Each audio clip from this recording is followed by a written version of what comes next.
રીંગણને બધા શાકભાજીનો રાજા કહેવામાં આવે છે. તો આજે આપણે ખીચડી કે બાજરીના રોટલા સાથે ખાવાની મજા પડે તેવું એકદમ મસાલેદાર ભરેલા રવૈયાનું શાક બનાવીશું. આ શાક જો તમે એકવાર બનાવશો તો વારંવાર બનાવવાનું મન થાય તેવું ટેસ્ટી બને છે. તો તેના માટે મેં 500 ગ્રામ નાના જાંબલી રીંગણ એટલે કે રવૈયાને પાણીથી ધોઈ લીધા છે. માર્કેટમાંથી રીંગણ ખરીદો ત્યારે તે આ રીતના ફ્રેશ અને કૂણા હોય તેવા જોઈને લેવા. હવે તેના ડીટાને કાઢી ચપ્પુ વડે તેના ઉપર અડધે સુધી 2 ઊભા કાપા કરીશું, જેથી તેમાં મસાલો ભરી શકાય. કાપા કરતી વખતે રીંગણને આ રીતે ચેક કરી લેવા, કારણ કે ક્યારેક અમુક રીંગણ કાણાવાળા હોય તો અંદર ઈયળ કે સડો રહેલો હોય છે, તો તેને કાઢી નાખવા. હવે રીંગણ કાળા ન પડે તેના માટે તેને મીઠાવાળા પાણીમાં પલાળી રાખીશું. આ જ રીતે તમે ભરેલા રીંગણ અને બટાકાનું પણ શાક બનાવી શકો છો. બધા જ રીંગણમાં કાપા કર્યા પછી મસાલો તૈયાર કરવા માટે મિક્સર જારમાં 1 કપ મોળા ગાંઠિયા લઈ તેને અધકચરા વાટી લઈશું. ગાંઠિયાના બદલે તમે પાપડી કે નાયલોન સેવ પણ લઈ શકો છો, અને તે ન લેવી હોય તો તેના બદલે તમે અડધો કપ ચણાના લોટને શેકી તેમાં પણ બધા મસાલા કરી શકો છો. ગાંઠિયાના ભૂકાને મિક્સિંગ બાઉલમાં લઈ તેમાં રૂટીન મસાલામાં 1 ચમચી હળદર, 1 ચમચી લાલ મરચું, 2 ચમચી ધાણા જીરું અને સ્વાદ પ્રમાણે મીઠું ઉમેરીશું.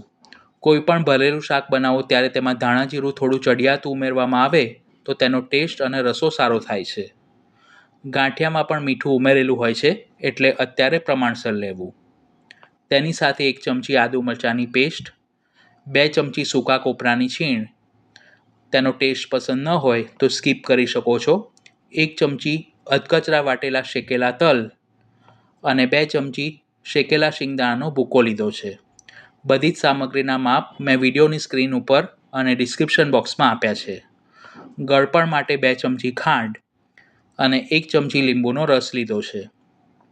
ખાંડના બદલે તમે ગોળ અને લીંબુના રસના બદલે આમચૂરનો પણ ઉપયોગ કરી શકો છો. તેની સાથે 2 ચમચી જેટલું તેલનું મોણ ઉમેરી બધું જ સરખું મિક્સ કરી લઈશું. જો તમે રૂટીન દાળ શાકમાં ગરમ મસાલાનો ઉપયોગ કરતા હો તો અડધી ચમચી જેટલો ઉમેરી શકાય છે. આ સિવાય પણ રીંગણમાંથી બનતી બીજી ઘણી બધી રેસીપી મેં ચેનલ પર પોસ્ટ કરી છે, જેના પ્લેલિસ્ટની લિંક ડિસ્ક્રિપ્શન બોક્સમાં અને આઈ બટન પર આપી છે. આ રીતે મસાલો બનીને તૈયાર થાય એટલે રીંગણમાંથી બધું જ પાણી નિતારી તેમાં સમાય તેટલો મસાલો ભરીશું.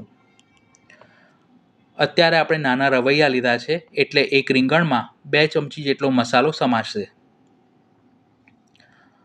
ચાતુર્માસ દરમિયાન શ્રી પ્રભુને રીંગણની સામગ્રી ભોગ ધરવામાં નથી આવતી, એટલે ચતુર્માસ શરૂ થાય તેના 1 દિવસ અગાઉ અષાઢ સુદ દસમના દિવસે બેંગન દશમી તરીકે ઓળખાય છે, અને ત્યારે શ્રી પ્રભુને રીંગણની વિવિધ સામગ્રી નિયમથી ભોગ ધરવામાં આવે છે. બધા જ રીંગણ ભર્યા પછી 1/4 કપ જેટલો મસાલો વધ્યો છે, જે શાક વઘારતી વખતે ઉપયોગમાં લઈશું. હવે જાડા તળિયાવાળી મોટી કઢાઈમાં અડધો કપ તેલ ગરમ કરી તેમાં 1 ચમચી જીરું અને અડધી ચમચી હિંગ ઉમેરીશું. જીરું સરખું ફૂટે એટલે આપણે જે રીંગણ ભરીને રાખ્યા છે તેને કઢાઈમાં આ રીતે ગોઠવીશું. જે ભરેલો ભાગ છે તેને ઉપર રાખવો, જેથી મસાલો બહાર ન નીકળી જાય.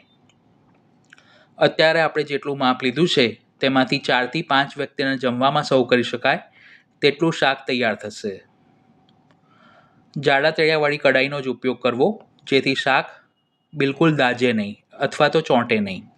બધા જ રીંગણને ગોઠવ્યા પછી શાક ઓછા સમયમાં ચડી જાય તેના માટે અડધો કપ જેટલું પાણી ઉમેરીશું. આ શાક તમે પ્રેશર કુકરમાં પણ બનાવી શકો છો, પણ કઢાઈમાં બનાવશો તો તેનું ટેક્સચર વધુ સારું આવશે. હવે કઢાઈ ઉપર આ રીતનું ઢાંકણ ઢાંકી તેમાં પણ અડધો કપ જેટલું પાણી ભરીશું અને વરાળથી તેને ધીમી આંચ પર 15 મિનિટ માટે કૂક કરીશું. 15 મિનિટ પછી ઢાંકણ ખોલીને ચેક કરીએ તો રીંગણ 50 થી 60% જેટલા કૂક થઈ ગયા છે. ચમચા વડે તેને હળવા હાથે મિક્સ કરી જે મસાલો વધ્યો હતો તે તેના ઉપર આ રીતે ભભરાવીશું. આ શાક બનાવવાની કુકિંગ પ્રોસેસ 20 થી 25 મિનિટની છે. ફરીથી તેને ઢાંકીને 8 થી 10 મિનિટ માટે થવા દઈશું. શાકમાંથી આ રીતે તેલ છૂટું પડે અને રીંગણ સરખા સોફ્ટ થઈ જાય પછી તેમાં 2 ટેબલસ્પૂન જેટલી સમારેલી કોથમીર ઉમેરી મિક્સ કરીશું. તો જોતાં જ ખાવાનું મન થઈ જાય તેવું એકદમ ટેસ્ટી અને મસાલેદાર ભરેલા રવૈયાનું એટલે કે ભરેલા રીંગણનું શાક બનીને તૈયાર છે. તેને ઘઉંના લોટની ભાખરી અને મોળી ખીચડી સાથે સર્વ કરીશું. તો તમે પણ આ રેસીપી ઘરે જરૂર ટ્રાય કરજો. વિડીયો પસંદ આવી હોય તો તેને લાઇક અને શેર કરવાનું ન ભૂલશો. ચેનલ પર પહેલી વાર આવ્યા હો તો તેને સબસ્ક્રાઇબ કરી બાજુમાં આપેલા બેલ આઇકોન પર ક્લિક કરજો. તો ફરી મળીશું એક આવી જ ઉપયોગી રેસીપી સાથે. Thanks for watching this video.